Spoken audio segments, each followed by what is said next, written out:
Good morning, Northwest, and welcome to the October edition of Husky Headlines. I'm Logan Turk. And I'm Allison Jones. Hey Logan, have you heard about the recent success of our boys soccer team? Yeah, at press time, the boys were 9-2-1. I spent some time with a senior who has been breaking records that have been in place at the school for years. This year, Northwest's soccer team has had an impressive start to their season and a phenomenal record to show for it.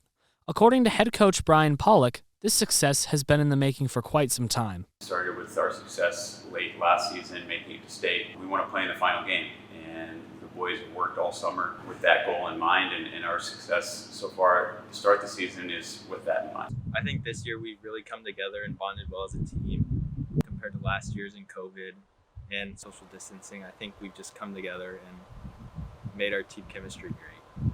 While the team has seen much success, one senior is making a name for himself in early October. Senior Sam McIntosh was named the Hy-Vee Player of the Week and broke a points record that has stood at Northwest for 16 years. He's been super influential to our season with all the goal contributions and even breaking records. He's also a super uplifting guy and a great captain too. McIntosh has been building his resume since he was a freshman, helping the team in any way he can. His hard work paid off on September 29th when he scored a goal, pushing his point total to 80 points for his career. At press time, he had upped his total to 84 points, and is just 2 goals off of the scoring record. I think Sam has some tremendous qualities that you would want on anyone in leadership. He's humble, he's hardworking, he's a servant leader. If there's somebody who's picking up balls, Sam's the one who's doing it. If somebody needs to stay late, Sam's the one to do it. So he leads by example. He does things the right way, puts others in front of his needs. While everyone around him is proud of all McIntosh has accomplished, this senior is humble in the honors he has received and the records he has crushed. Yeah, no, really, it's cool. What I really want to do is just win. I appreciate all the support and love, and yeah, all I want to do is win. And that is exactly what Northwest boys soccer team is doing, winning. This is Logan Turk for Husky Headlines. Northwest sure has a lot of talented athletes. Let's go to Brooke for the top 10 plays from the last couple of months. Good morning, Northwest. I'm Brooke Trapito, bringing you the top 10 plays from the past couple of months. At number 10, we have sophomore Marley Burbach blocking a shot from Blue Valley Southwest at the girls volleyball triangular on September 20th. The Huskies would go on to beat Blue Valley Southwest 2-0. At number 9, we have freshman Morgan Sears getting a kill against Olathe North at the girls volleyball duel on September 6th. The Huskies would go on to beat Olathe North 3-0. At number 8, we have safety Trey Ridley intercepting the ball in the game against Blue Valley on September 6th. At number 7, we have junior Kyle Barant with the assist to senior Tanae Dunthaluri, who scored a goal against Blue Valley West. The Huskies would go on to lose 4-3. Number 6, we have sophomore goalie Cooper Barant stopping a goal from Washburn Rural in the game on September 17th. The Huskies would go on to beat Washburn 5-0. At number 5, we have senior Sam Hurley breaking the school record by running 3.1 miles in 15 minutes and 16 seconds at the Olathe Twilight Race on September 10th. At number 4, we have senior Grant Stubblefield setting the single game record for running yards at 310 in the game against the Tigers. At number 3, we have senior Emily Chasen winning the 6A Girls Tennis Regionals on October 7th. Chasen won both sets 6-0. At number 2, we have senior Elena Pearson breaking the Northwest Career Digs record on September 24th after getting more than 1,208 digs. And finally, at number 1, we have senior Sam McIntosh breaking the all-time career points record that has stood for 16 years by getting 80 career points on September 29th during a game against Blue Valley Southwest. This is Brooke Trapito bringing you this month's edition of Top 10. Some sports at BV&W often go unnoticed. We go to Rachel, who shows us what happens when Brooke, an H2 staff member, goes head-to-head in an attempt at a sport that few know much about. A golfer, a Husky Headline staff member, face off in a battle of H2 versus girls golf. Let the games begin. The golfer is Jackie Lee, a second-seat varsity player at BV&W. Along the way, she explains her origins in the sport. My dad got me into it. And then after I started playing, this was like during COVID season, the summer before my freshman year, my mom would play a bit. And then also now my sisters are on the team. Typically when we have tournaments, we take 6 girls. And so like first seat is our best player, first seat, second seat, third seat, and on and on. And so we pair people who have like the similar abilities, or just like we pair our number 2s with our number 2s. So I'm the second best on the team. Rob Meacham, the BV&W golf coach, notices Jackie's talent and hard work. Coached golf here for about 26 years, but girls golf, this is my first year. Jackie Lee is really dedicated to the game, has a technically very good swing. She's probably one of our longer hitters on the team. The way she goes about the game, plays around, you can tell she really has a lot of experience. She knows how to read greens. She does a great job with her pre-shot routine and setup, just all the things that kind of show an experienced player. Her number one role is to kind of help us establish those top scores for everybody to kind of shoot for. Her role on the team has been as one of our leaders by example, because between her and Reagan, they kind of set the standard on how we want to play. Our staff member, Brooke Trapito, tells us about her experience in this competition. I had never really played golf beforehand. I had gone to the driving range twice with my grandparents this past summer, but besides that, I had never played any holes before. The closest thing to that had been mini golf at the age of maybe 7. It's a lot more complicated than I would have expected it to be, and even when I was playing with Jackie, I was still confused on what was going on for a lot of the time. In general, a lot of people think golf is a really easy sport because they're like, oh, all you're doing is hitting a ball. But that honestly applies to a lot of other sports like soccer, and it's not as physically taxing because you aren't running, but it's still endurance. It takes a lot of discipline to play golf correctly, hitting the right shots. There's a million different ways to putt and chip, hit different kinds of iron shots from different kinds of lies. These guys are really talented golfers, and they work hard at what they do. My favorite thing about golf is that during the school season, we hang out a lot after tournaments. So we'll go out for dinner after tournaments, and I think that's really fun. Kind of spend a season with a small number of kids. It's probably one of the best parts of coaching golf is that the team is 8 people, and you get to really know those 8 people well, and it kind of becomes more of a family type situation. I think that's the funnest part about it. Going into it, I had a very open mindset. Considering I was really bad, I didn't have a lot to lose, and I had everything to learn. Golf is as much of a mental game as a physical game, so I think it's important to have a strong mentality and stay patient, even if you hit a bad shot, to remember to stay calm, because I think if you have a spike in emotion, it makes it harder to play consistently. Golf kind of stays with you. It's just the way the game's set up kind of teaches you a lot of good life skills, patience, attention to detail, following rules, things like that. Don't underestimate how hard golf is, because as you can see today, it's not an easy sport to pick up. With a score of 5 and too many to count, Lee definitely takes home the prize on this episode of H2 versus Girls Golf. This is Rachel Gillum and Brooke Trapito for Husky Headlines. Hey Logan, have you seen some of the new faces in administration this year? Yes, I sat down and went one-on-one with this year's new principal. Hi, my name is Logan Turk. I'm here interviewing Dr. Sharp today. So why Blue Valley Northwest? Well, Blue Valley Northwest is actually when I retired from Missouri. It's interesting. When I retired from Missouri, I came over to teach. So I was teaching and coaching at Overland Trail. Mm-hmm. And when I was over there, the opportunity to come back into administration, there was an opportunity here. And I took a look at it, researched the school a little bit, and thought, this is a really good place to be.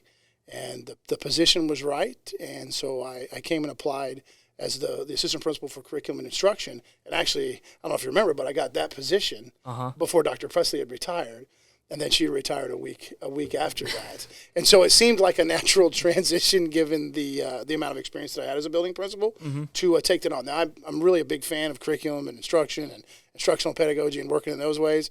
It just happened really quick. So good timing. Yes, it was. So it was fantastic.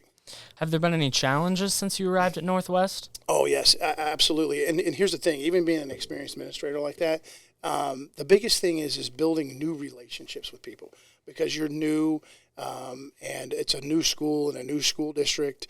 When you spend so many years, you learn a lot of that, and then processes. So board policy is a little bit different, protocols a little bit different, processes are a little bit different. That, and plus that your students and your faculty don't know you.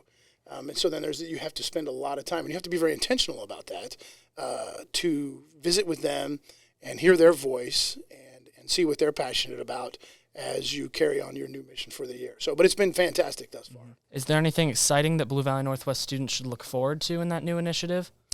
Well, exciting. When you say exciting, for them is they'll see that what our mission is and what we're all about. So we'll focus on our why, and then our how, and what, and then we go from there. And then the commitments that we make is the commitments that our staff is going to make to our students and then our community. So yes, there should be some excitement that goes a part of they have. And so our goals are, student achievement, then student connectedness, and then the post-secondary experience. And so those are the 3 goals that we have. And when you start thinking about that is that we want to be able to look in the reverse, like I want to have students help us. Exciting for me. I don't know how exciting it is for them, but exciting for me is can we look at what a portrait of a graduate is here? Can we create that? What does the placemat, does learning look like from start to finish, from 9th grade to 12th grade at Blue Valley Northwest? And those are the things that we include in there because I want this to be the school of choice. Because when people move to Blue Valley, they have the opportunity to move to several different high schools. And so we want to create that high school where this is the school of choice because of the things that we offer. Now, we all offer the same things. A lot of the schools do. But I want to be able to take that next level with everything that we do and have our kids be a big part of that. I like that a lot. So being a leader, you have to take care of a lot. You've got Yes, a lot sir. of responsibility. What are some of your beliefs in regard to leadership and just ways you like to do things? Well, leadership, first and foremost, the very first thing that you have to do when it comes to that is you have to be very relational. And what I mean by that is that when you have relationships, you have to establish a genuine care or sincere care and concern for students and staff. And with that, from being relational, and what that means to me, is being responsive. And so then when you're being responsive, you respond, you have conversations, you have to be intentional. And so a lot of times you have to be intentional. So when you see me in the hallway and I'm high-fiving, I'm coming in, and the Huskies are looking at me and they're like, what's Dr. Sharp doing, And so it's like I always try to be very relational with them. So it's like what Dr. Mike Rutherford calls neural downshifting. So what they do is they can be at ease when they see me, and that they know that I'm going to be responsive and that I'm going to talk to them and that I'm going to try to hear them and their voice because their voice is very important because it's the fabric of our school. And so then you be very relational with leadership. And then, like I said, you have to be intentional. You have to be very trustworthy. You have to work very hard, and people have to know that. It's not easy, but it's one of those things that I've spent 30 years working on, and I don't think it's an accomplishment that I'll ever wholly attain. I don't think I'll ever get to perfect to there, but we'll get to excellence. I will say I've never been dapped up by an administrator before. Yes, I do. I do have a lot of fun with my kids because it's a great time. That's what you Yeah. have to do because you want people to want to come to school here. Well, it's been great having you here today. Is there anything else you'd like to add? No, just thank you. I appreciate the time. I appreciate being here. I appreciate the opportunity to lead this school and walk alongside each of our students. And thank you for the opportunity. This was fabulous. Thank you. All right.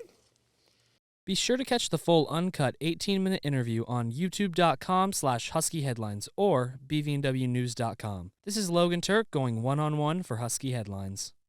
Did you hear that the dance team got a new coach this year? I did, Coach Hallworth. There's also a dance team member that is breaking down barriers on the team this year. I tell you their story. Freshman Dylan Barnes has been involved in dance for 9 years. This year, he is the only boy to audition and make the Blue Valley Northwest Pack dance team. At first, I was super nervous, knowing that I was the only boy on the team, and being one of the first boys on the dance team it's pretty crazy. It's a little nerve-wracking, but I know I had a big reputation to live up, but they've just been so supportive. I feel like we all knew of him before, obviously from tryouts and with his Ellen stuff. So we kind of all knew of who he was. And our first impression was we were just so impressed by how hard he worked. When he dances, you have to watch. And I think the girls will learn a lot watching how he picks his movements and how he emphasizes certain things. Barnes has been welcomed warmly by the team for his first year as a pack dancer. The second we got on a team, we're always having team bonding activities. We're always getting along. There's never any drama, and just starting that immediately, I just know it's going to be a great year. He's going to be great on the dance team. He's already made so many friends, and I think everybody loves him. It's just, they're such a good team, and I think the support from all around is going to make every person on that team just have such a good bond together. I chose him as my little brother, so we're pretty close and we do stuff outside of dance team too. Being the only boy on the team, Barnes does face unique struggles. School has been hard because there's always those people that are judging me for being a dancer or acting in a certain way because I wasn't the typical boy that there was in the grades. So it's been challenging, but I've learned to push it aside. Because of people's feedback, there have been times where I feel like I've told myself, is this not right for me? Is this something I shouldn't be doing? There's things I've been told being like, oh, you should go play soccer, you should go play basketball, like you're not meant for dancing. And when I was younger, especially hearing that at such a young age, it was hard. It was really, really hard. But I've learned to push that aside, and I'm gonna listen to what my heart wants to do. And if that's dancing, I'm gonna dance. Both Barnes and Hallworth believe that there's a shift in dance culture surrounding gender.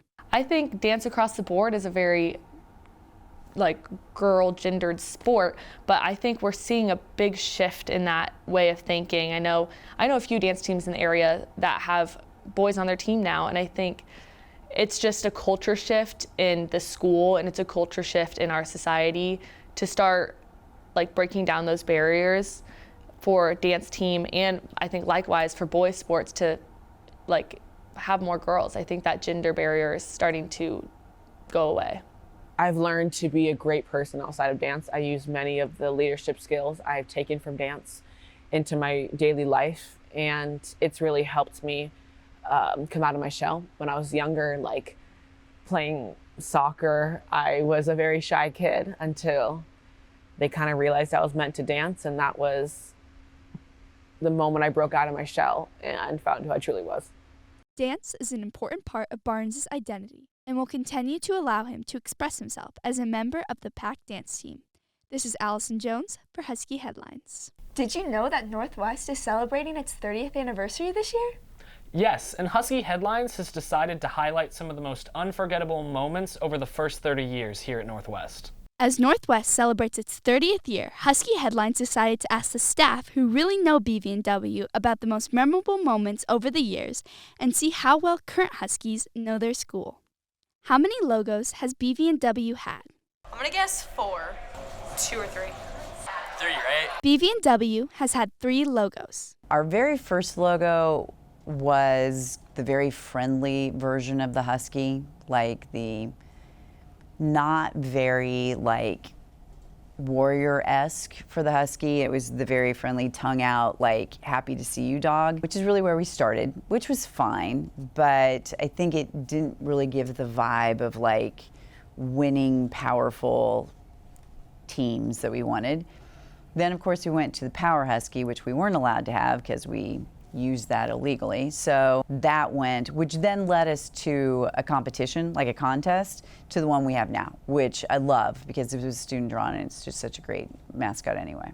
In the early years of the school, why did the atrium get so hot? The AC was broken. Ooh, that's a good one. I'm just guessing that the AC budget was very low. Because it had a glass ceiling. The atrium used to have a glass ceiling. It was always really hot in the atrium because the sun would beat down. And so eventually they took the glass out and covered the whole atrium. And so now, as all of the students well know, it stays very cold. What spread through the ventilation system and caused a school-wide evacuation? Black mold? Pneumonia, I don't know. Maybe some type of gas? We had a pepper spray incident in the locker area quite a few years ago. District decided that they would allow students to carry pepper spray on them. And a boy grabbed a girl's vial of pepper spray that she had on her keychain down in the junior locker area, which is right below the main staircase, used to be. And he just started spraying it around during a passing period. And it got sucked up into the main air intake for the school and distributed all throughout the school. And then anyone with asthma was having an asthma attack because of the pepper spray being released. We all had to be evacuated outside. Yeah, it was a mess. 14 kids went to the hospital with asthma that was induced by the pepper spray. We made national news. It was all over the news, and was a big deal, and then they arrested the kid. We hope you've enjoyed learning something new about Northwest. Stay tuned for more memorable moments that have taken place during the first 30 years in upcoming editions of Husky Headlines. This is Allison Jones and Nick Bogle for Husky Headlines. Something that is not new this year is infamous bad school photos on Picture Day. Students share with Husky Headlines their worst school photos. It's Picture Day at Northwest, and the staff is preparing their picture day as usual. As the last of the teachers get their photos taken, the students begin flooding in for theirs. Picture Day is infamous for being a 50-50. Some students love their photos, while others hate them. So what exactly makes a bad photo? Worst Picture Day photo and why? In 7th grade, because my mom forced me to get a buzz cut. My worst Picture Day photo, probably my 2nd grade one. I had braces, and you could see the braces. Yeah, my hairline was clapped in 2013, so my picture was bad. For me, it was 7th grade. I was like smiling, but my teeth were open, so it was really bad. For me, it was 5th grade because I wore a headband that made my hair go like this, and they took off my eyebrows in my picture. Took off your eyebrows? Yeah. For me, it was preschool because I cried. In 6th grade, it was like a fine photo, but I had like a really big double chin. Probably my 6th grade picture, because I had my glasses and my hair was swooped to the side. My worst Picture Day photo was probably every single picture up till 8th grade, because I didn't know and my hair was always messy and I had glasses that were always lopsided. Just now, I wasn't allowed to wear the Bass Pro Shop hat. My worst Picture Day photo was in 5th grade because I wore a Logan Paul shirt. Picture Day photos can be bad for a lot of different reasons, whether it be braces or a Logan Paul shirt. This is Eli Dunway for Husky Headlines. Notice something off or suspicious around Northwest? We go to Ellie, who asks a very important question. What would you do? With security being such a pressing issue in our school and throughout the country in recent years, Husky Headlines wanted to see what people in our school would do if a suspicious bag was left unattended. So with the help of Officer Jonathan Batley, we conducted an experiment on September 15th. Batley provides the Husky community with helpful information. Students, when they see something suspicious, should definitely tell a trusted adult. Now that can be a teacher, counselor, a trusted adult. We suggest not telling your friends, because usually if you just tell your friend, they don't tell an adult, and it just kind of goes down this rumor mill of what's going on instead of actually getting to someone who can hopefully do something. So when you see something suspicious, please tell a trusted adult. With that in mind, we set up the hidden cameras in the SRO's office and by the front doors and had our own staff member drop the bag. We then monitored to see what would happen.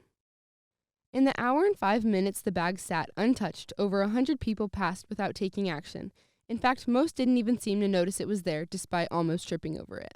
Students can be more aware of their environment, I think that mainly by just keeping their eyes up and paying attention to where they're going. So often when we're walking around, especially at school, you're with your friends, you're having a conversation, your focus is on your conversation, not necessarily what's going on around you.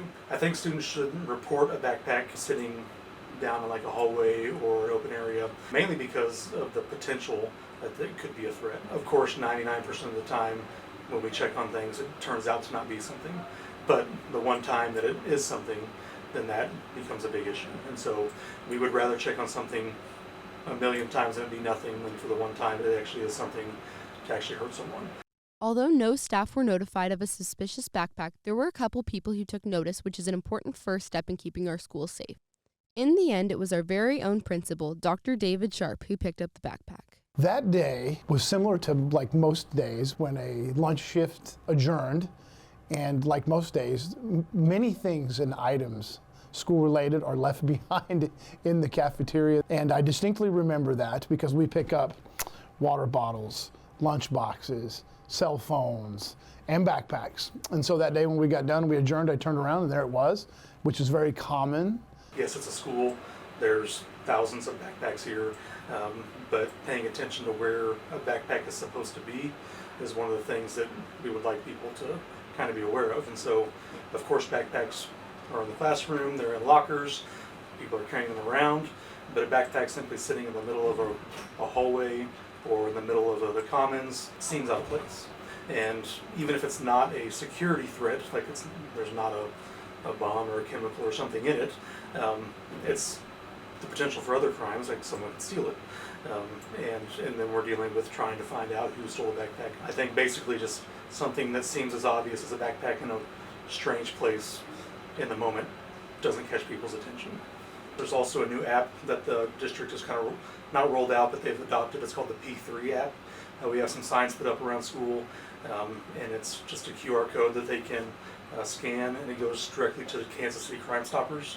And so if they notice something suspicious, they can always send a message to them and report something anonymously. Officer Batley continues to touch on important security issues at our school. We need to focus on the doors, making sure they're not propped open, that students are staying here on campus when they're supposed to be here. The students who are constantly out in the hallways, not in class, when you're not in your classroom, you're not where you're supposed to be, you're unaccounted for, that's when things tend to go wrong. One thing that the students should take away from this experiment is that something as obvious as a backpack seems not obvious in the moment.